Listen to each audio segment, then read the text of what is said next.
In these next few questions, we skip a lot of places in these chapters, and I don't do that. I just thought those would be things you want to pick out, but I want us to look at details that lead up to that question. Of course, our question here will be beginning with verse 12, and yet these first few verses, we got into them last time, where Job just comes out and deals with the people in his friends in a great way. I'm not inferior to you. I mean, he is very, very blunt, and his feelings are probably raw because he hasn't got an answer from them. And so he says in verse 3, I'm not inferior to you. Yes, who knoweth not such things as these?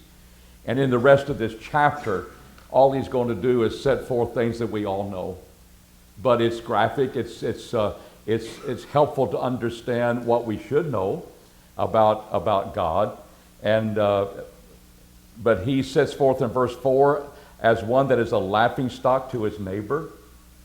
And these are people that has no patience with him. I called upon God and he answered. Yeah, he answered. He gave you boils.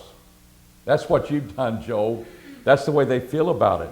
The just, the perfect man is a laughingstock because you're not perfect and just. That's the point that his friends are giving him. And the thought of him that is at ease, that's my friends. There is contempt for me, misfortune. You get that connection? They're not sympathizing with him. They should be sympathizing with him. And that's what we want to be able to do that.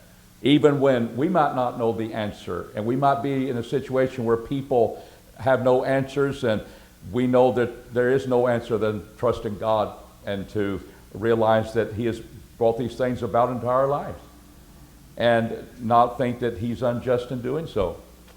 And there's the contempt for misfortune.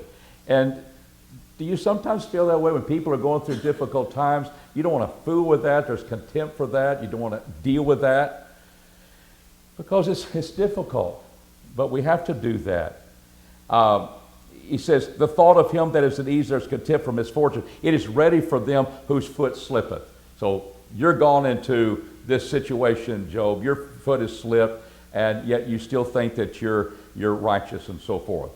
Now, in verse 6 is where we come this morning, where we left off last week, and just to hit at this section. The tents of robbers prosper. Now here he's taking it to an area that would kind of contradict the idea if you're righteous, you'll be blessed. If you're not righteous, you'll be condemned. And Job, you're unrighteous, therefore you're suffering. That's kind of the surface area. So what does Job bring out? You know, sometimes in my experience, and sometimes in your experience, dear friends, the tents of robbers prosper. Is that a fact? Yeah. We see people that want power and they work to get power, and maybe you think, well, what did they do to deserve that? But they got it. And the tents of robbers prosper. For a moment they do, and it may last a lifetime. But there's a point that occurs. The tents of robbers prosper, and they that provoke God, so they that provoke God are what? How many people are provoking God and they seem to be secure in their life right now? You know a few? I mean, our world.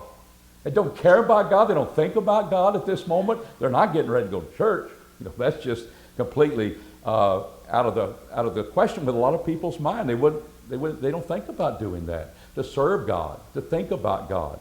And yet, they seem pretty secure in their life. They're just waiting for, I guess, the inflation to go down. They'll go through it, and they're okay. Now I don't know how you interpret this. It'd be interesting to see how you, into whose hand God bringeth, American Standard added a word. It just, into whose hand God bringeth. There, you could have a translation that says, into the hands of these people who don't care about God, they bring their God in their hand.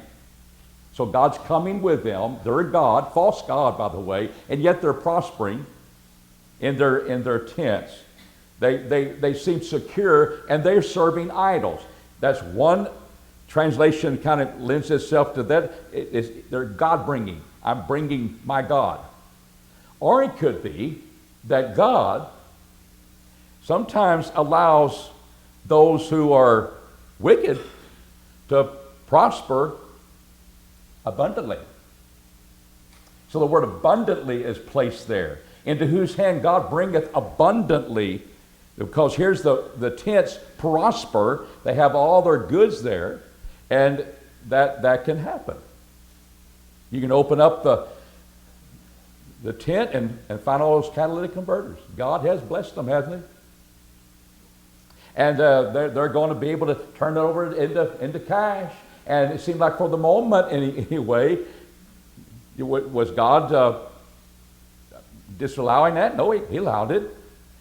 And he's allowed them to have that. So there's experience of life. Who else you're going to talk about that is God all that strong, or he's just that weak, and he can't allow the people who are wicked to prosper? Sends rain upon the just and the unjust. There's going to be situations where life is not fair, and God does not go against it. In fact, he owns it. He said, I'm still in charge. And so we have our faith in God like that.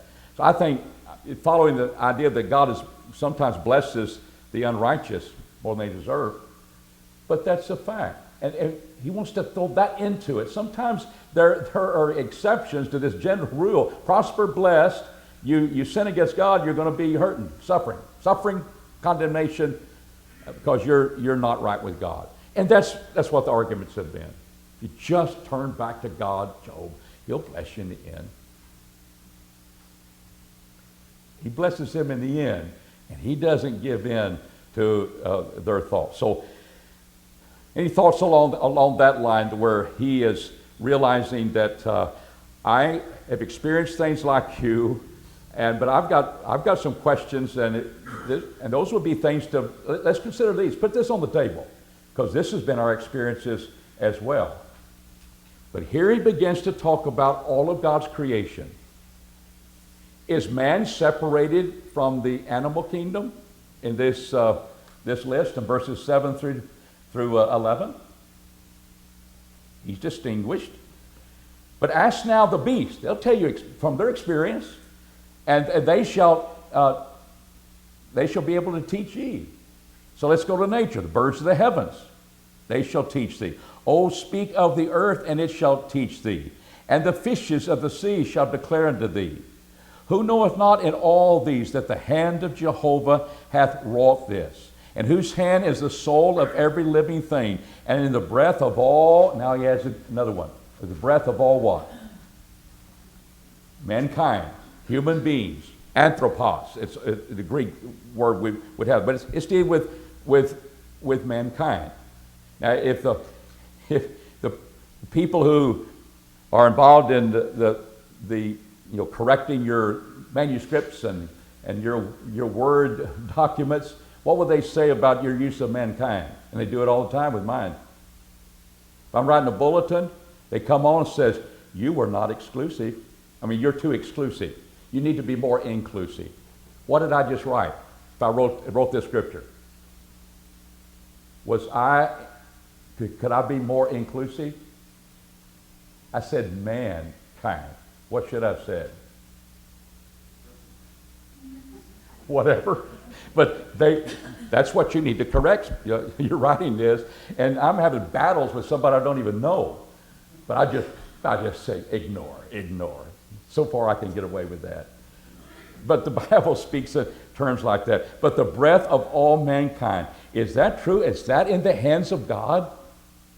My breath, the next breath I take, God allowed me to have that? It's in his hands, or he could take it away. That's how we live. What does James tell us? Well, that's Old Testament. What does James tell us? You don't presume tomorrow.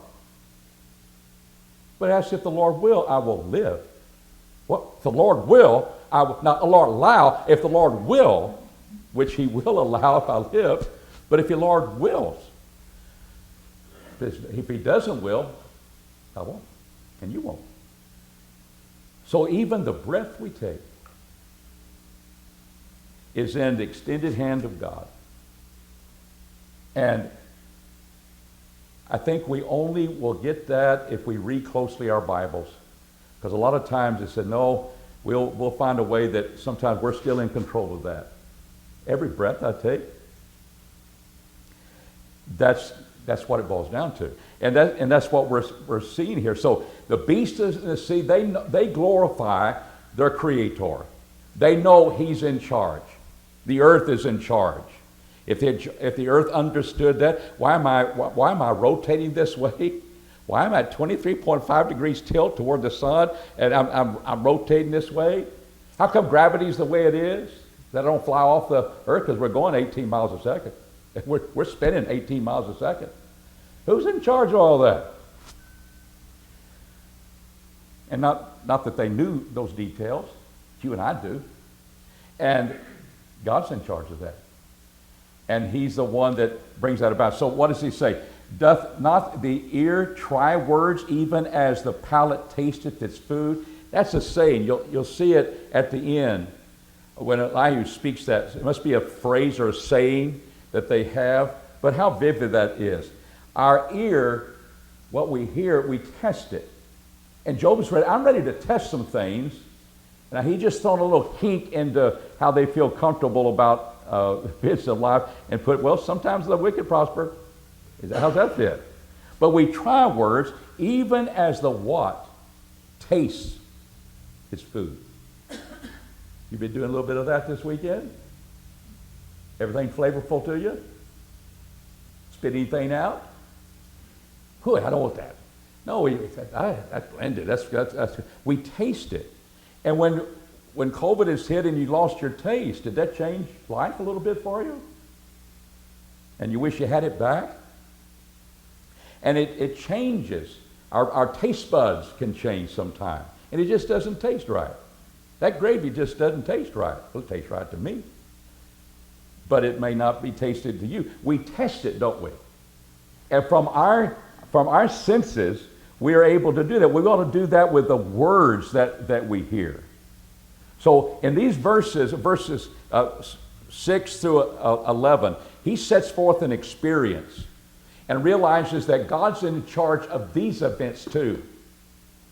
And that kind of throws a little added dimension. He's trying to get them to see. Could it be you haven't observed all the possibilities it could be? And I think he's introducing one of them here. That what about the guy who's got a lot of stuff in his tent and he's a robber? Well, he may get caught. You know, we're not talking at that particular time. Who's in charge of that? What God is. Now I take verses 12 following together, 12 and 13 together, and I think when you read these two together, it'll take place. But this is where we start and asking this question. What does Job say about God's power? And you've studied that. What would be the answer? What about His power? What would be one word that you could sum up? His power is what? Okay. Unlimited. Anybody have another word? Sovereign. Unlimited. He's the sovereign. We hear about the sovereignty of God in religious circles. That would be this thought. That it indeed is sovereign. And so we say it's unlimited, but not with kings. It's not. You know, kings are in charge. We're going to read about that in this section. And what does he add to his power throughout this section, verses 12 through 25? He said, well, his power is sovereign, but what's connected with it that makes God God? You can have a lot of power, but what does he couple with it? Notice with me, verse 12. With the aged men is what? Wisdom and power. Isn't that what he's introducing here, but with God, wisdom and might or power. He hath counsel and understanding. So he's got the power, but there's wisdom and understanding with that comes with that. Look at verse 16. With him is strength and what? Wisdom. The deceived and the deceiver are his. He has power, but he has the wisdom that guides people in the right way. But what about those who deceive others? He's got power over them. And those who are deceived, he has power over them. So you have wisdom, and I think his wisdom is sovereign as well. I mean, he allows us to go a route of wisdom, and but the idea that his wisdom is above man's, and even these. Notice the different groups. Verse 17, he leadeth counselors and judges. Verse 18, kings, priests in verse 19. And verse 23, nations, he increaseth them. 24, the chiefs of the people. So this power and wisdom, who would have wisdom? There's my counselors. There's the priests. They teach me God's word. And therefore there would be those that would indeed, that's where I get my wisdom. Who has power even over those wise people in your life? It's God. He's sovereign. And so we pick up the details about the fact of his power now in verse 14. Behold, he breaketh down, and it cannot be built again. Jeremiah will talk about the enemy is going to be destroyed and they'll never be able to build it back. God has a way of doing that. And he says, he shutteth up a man to the point that there is what? I can't get out. There's no opening. Look at verse 15. Behold, he withholdeth the waters. There's famine. And they dry up. These riverbeds that were there in the biblical times there, where flash floods would come through and then the water's gone. They dry up. Again, he sendeth them out and overturn the earth. He brings forth floods. Who's in charge of that? Well, God wouldn't bring that tsunami on it. Yeah, he would. Now, the question is, did I deserve it or what? It's not. That's not the point, because sometimes it happens to righteous people, and sometimes it's a punishment in biblical times. But to take, that's why our studies, God is hidden, but he's not hiding. He is not bashful for being involved. Why are we sometimes bashful of putting him there? Because it doesn't fit with the way God is thought of by people, and they don't know how to deal with a God that is sovereign over their lives. But he is, and we must take it all. We must take that good with what we would consider to be things that happen to us that are evil, and understand that. So I think that's part of maturing, but the scriptures will bring you there. And there's not anything to be ashamed of. There's not anything to try to make excuses for God. And there's the attacks. One of the neo-Darwin people who are being discredited more and more as people learn more about our universe, that they attack Christianity. It disagrees with science. That's their thought. But they attack Christianity because who wants to serve a bloody God? God's so bloody, isn't he? Well, do you see where they're coming from? Blood flowed all the time in the Old Testament. Well, he's a New Testament God. Well, who did he send to die for our sins? He sent his son, Jesus Christ. And was that a kind of a bloody event, the cross? His blood cleanses us from all sin. That's barbaric to the minds of new people. And we don't apologize for that. They said that's reality, and that's the way God has said it. But we shouldn't shy away from that, because it doesn't disprove the fact that he doesn't exist. That's a figment of our imagination. But the point, that's how he's revealed himself in the Bible. So those are events that we realize, but he's in charge of all these. He sends those floods. Notice in verse 17, he leadeth counselors away stripped. Now there's his power. They were the wisest man in the earth. They had everything going for them, and yet they're taken off and discarded. They're not considered to be worthy anymore. He strips them away, and judges maketh he fools. Those who are judges, they become fools.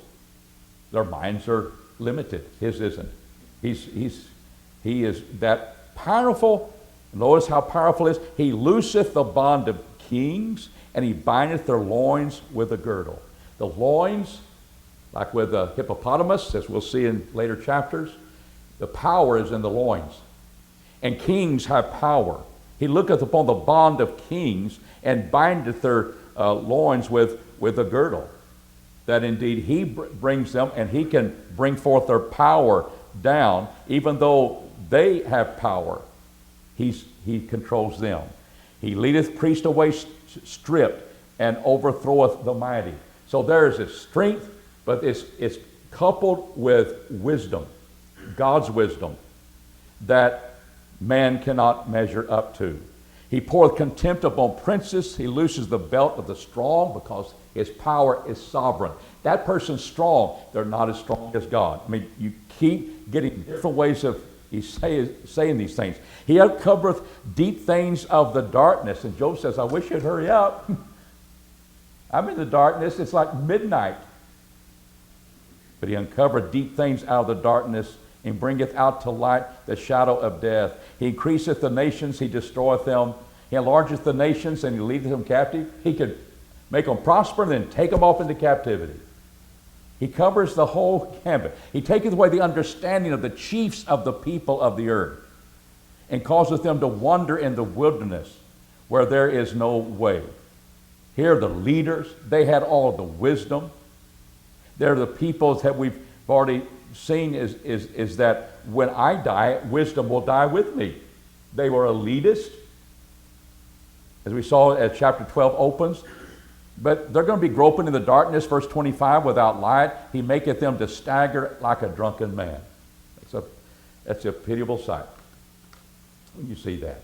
So just different ways, and every angle that you can have, those people you think about having this wisdom and this power, he's above it all. He can overcome the deceived and the deceiver. He can over the kings and the powerful. The abundance of people who make up a nation. He can make them be blessed, or he can take them down to their ruin. And any questions on that, or comments you'd like to make? He allows, but he never relinquishes control. That's right. That's true. All right. Let's look at the first few verses of chapter 13, and we'll get to question 17, which kind of sums up things. I think this is too good to pass by, because there's some interesting little details that are coming out in Job. Job's probably his longest one. It's at the end of the series of threes, and we'll get into a new series in chapter 15. Lo, mine eye has seen all this. Mine ear hath heard and understood it. What you know, he said, the same do I know also. I'm not inferior to you. Is that what we saw in chapter 12, verse 3? He's back to the point. Proving this point, God's sovereign, wisdom, power. He said, I'm not inferior to you. We've all experienced this. So we talk about our experiences. He threw a little kink out there they have to understand. Sometimes the robber prospers. But now he takes it in an interesting way. Surely I would speak to the Almighty, and I desire to reason with God. But what are you, my friends? What are they? They're forgers of lies. Ye are all physicians of no value. What does he think about his friends? Traveling this distance, staying silent for a whole week because they care about their friend? What does he think about them now?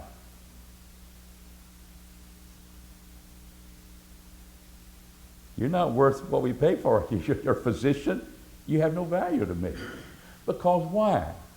In all of their pompous understanding and in their wisdom. And notice he dealt with God's power and God's wisdom. They haven't helped him at all. And I think that's a credit to Job, and it's something that you and I need to do. When people are discrediting you, you need to know who you are. And what they think about you is not what you are sometimes, because that's how people work. I was reminded this week of an older preacher. He's dead now, but his son, who's older preacher now himself, when he went off to college, he came back and said, you know, Dad, that's Shakespeare stuff. It's not what it's all made out to be. You know, he thought Shakespeare was pretty special. And he was kind of cutting down Shakespeare. And his dad said, well, son, he said, you need to think about this, because whatever you think about it, I don't think it is indictment against Shakespeare. I don't think he worries too much what you think about it. And what you say about it is not something that says that's who you are, Shakespeare. You're just nothing to it.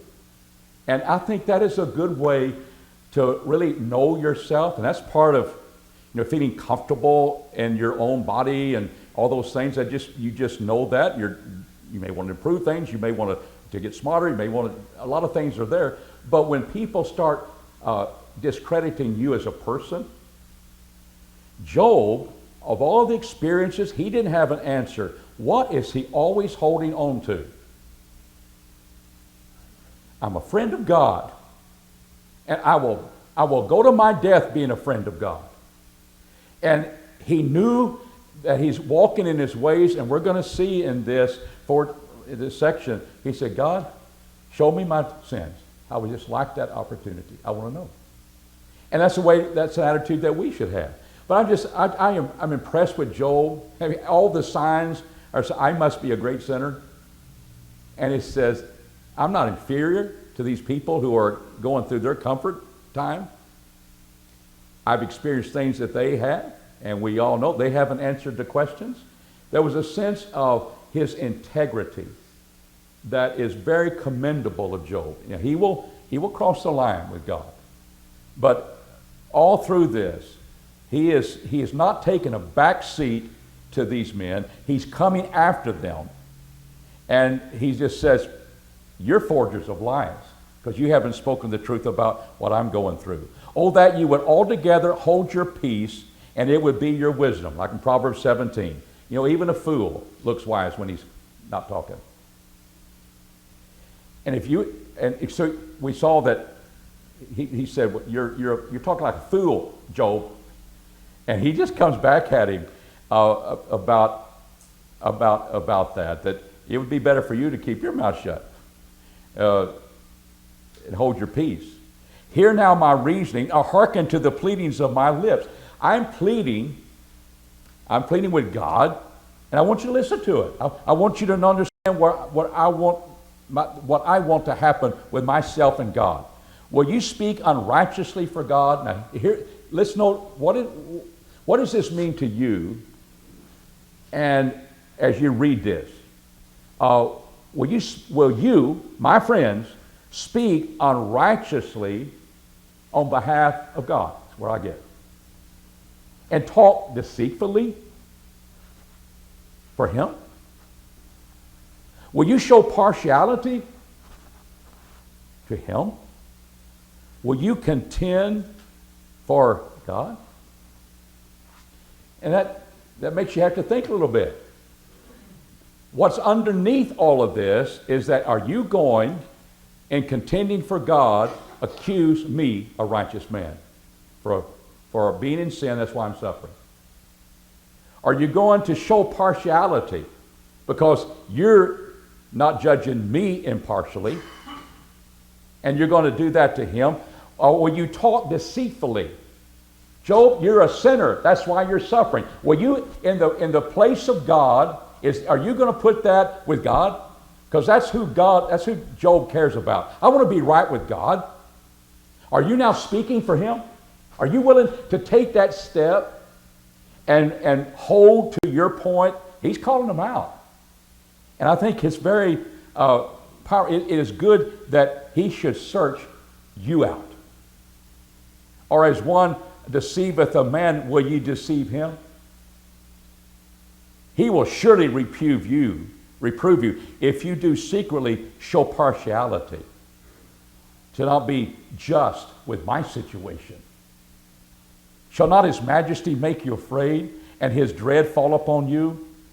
Your memorable sayings are proverbs of what? Ashes, because they're not going to hold up. You're not going to hold up. Your defenses are defenses of what? And you can call me a fool. You can call me a sinner. But that hasn't answered it. Where have I sinned? I don't know where have I sinned. And he's not trying to be pompous and that sort of thing, but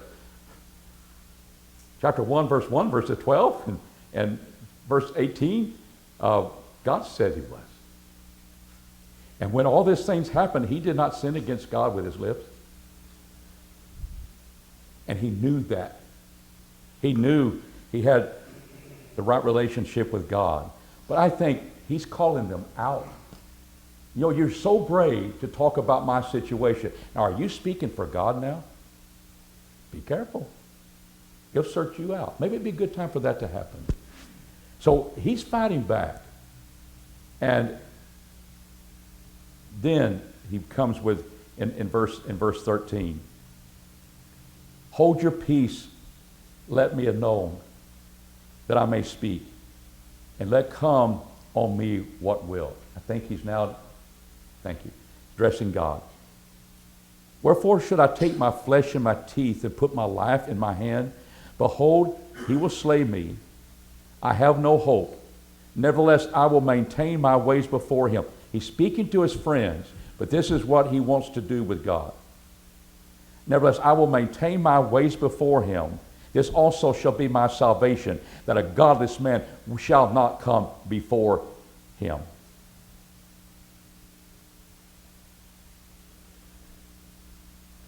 He says, hear diligently my speech. So here he said, a righteous man can't come before him, and I want to speak with him. Now, this is what we're going to, so verses 17 through 19 is our question.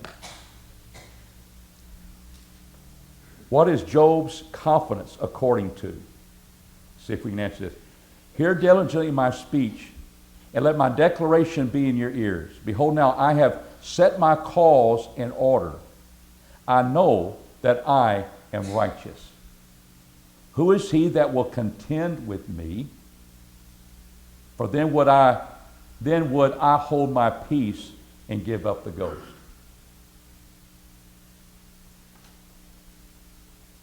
If I were to be contending, and it's going to be God, and if you're going to be speaking for God, you're on record, your thoughts.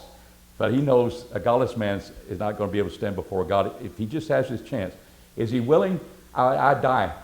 I would give up the ghost if I could have that opportunity to talk to him. Or, if I brought my case before God and he contended with me, and I am indeed a sinner, I'm willing to die. Both in the same place. I mean, he wants this desperately, to be able to prove himself before God. And that becomes very, very important. So what happens in verse 20? Only do not two things unto me. I think he's now coming before God. Then will I not hide myself from thy face. So what are those two things?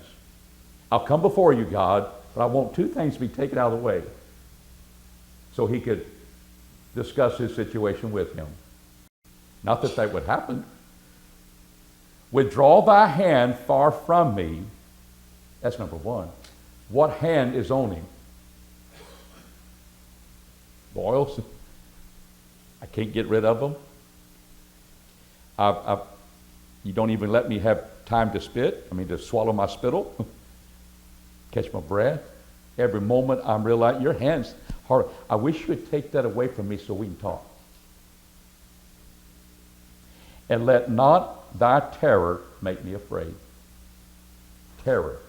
The reverence, the majesty of God. Can you imagine if you had an opportunity to come before God, before judgment happens at the end, and talk to him about your dilemma and your case, and get firsthand thing? Would you be full of reverence as you come in his presence? I know you would. How did Isaiah feel when he was in the presence of God's glory? Holy, holy, holy, I am a man of unclean lips. He felt unclean. But he said, I would like to have that out of the way. To see, he's always going to be God, and that terror be out of the way. But there's a sense of that, and what Job says, according to the fact that according to your standard, I am righteous before God, and therefore he felt like that was a way he could come to him. But he wants those things out of the way. Now let me finish with this. Then call thou, and I will answer, or let me speak and answer thou me. So I'll talk to you. If you take those things out of the way, I can talk to you as an equal maybe, and just I know you're God, but you could help me. Or let me speak and answer thou me. You call me in, or can I just speak out and find out how many are mine iniquities and my sins? Make me to know my transgression and my sin. Wherefore hidest thou thy face, and holdest me for thine enemy? Would you go after a leaf, a driven leaf? Wilt thou pursue the dry stubble? For thou writest bitter things against me, and makest me to inherit the iniquities of my youth. It seems that this is what has been set forth in man's writings about God and what punishment and things that come upon us. And so I'd like to know my past. Thou settest a bound to the soles of my feet. I can't move. Though I'm like a rotten thing that consumeth, like a garment that is moth-eaten, that indeed I am rotting and I'm going to be thrown away. That's the way I feel. And he wants to have that meeting. Thank you. I'm just ignoring it. I'm sorry. I better be quiet. We'll stop there. Chapter 14. We're going to discuss the words of Job in chapter 14 that manifest despondency, and see how he describes that, and see if you find, I talked about in my prayer, sometimes we can be all over the map. See if you don't see that in this chapter 14. We'll discuss it together, Lord willing, next week. Thank you.